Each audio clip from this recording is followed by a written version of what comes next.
Leo party leader wetu James Orengo amekuwa na rally pale Homa Bay County kwa Gladys Wanga, na tumeona Gladys Wanga amemtumia goons, wakapasua gari yake na wakapiga watu wake wawili, na sasa wako hospitali. Nataka kuambia Gladys Wanga hivi, hii vita yenye unapiga na James Orengo ni vita gani? Kwa sababu hakuna meza yenye unatakana James Orengo, hakuna siku hata moja utawahi linganishwa na James Orengo. Kwa masomo James Orengo ako juu, kwa wafuasi James Orengo ako juu, kwa akili James Orengo ako juu.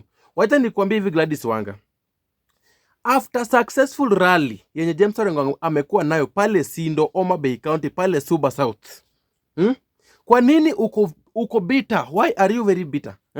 Unadhani James Orengo akikuja Homa Bay sasa amekuja kuchukua watu wako wote? Kama unajiamini ya kwamba watu wa Homa Bay wako nyuma yako, mbona unatuma magoons waende wapige James Orengo? Saa hii wamepasua gari ya James Orengo na kuna watu wawili wamepigwa, yenye hatujui kama wanaenda kukufa ama hatujui kama watapona, kwa sababu wamepigwa vibaya sana. Wacha nikwambie hivi Gladys Wanga, vijana wamechoka na kutumika. Mbona bado unatumia mavijana? Unatuma mtu anaenda apige James Orengo, na unajua James Orengo vizuri ndio kingpin ya Wajaluo sahi, na James Orengo ndio party leader ya ODM.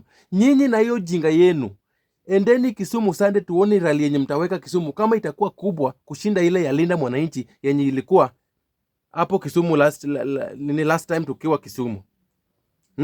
Na kama nyinyi mnaogopa, tuambieni mnaogopa, kwa sababu hata vitu yenye tumeona sahi hatujaiona tangu baba aanze party yake ya ODM.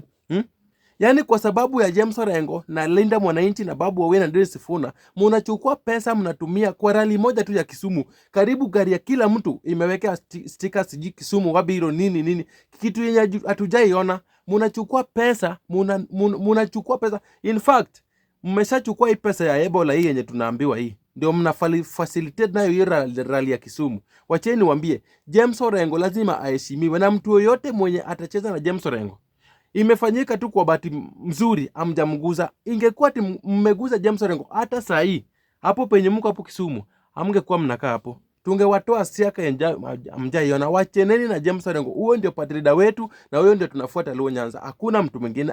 Hatuwezi kukufuata, hatuwezi. Hatufanye nini? Na upendo ya wananchi uwezi chukua kwa ulazima. Wananchi wanakupendanga tu automatically, wewe unalazimisha, na vitu zenye zinalazimishwa hakuna siku yenye itakupeleka mahali. Wananchi wako timu la wananchi, na sisi tuko na nyuma ya Babu Owino na James Orengo, na hivyo ndio venye iko.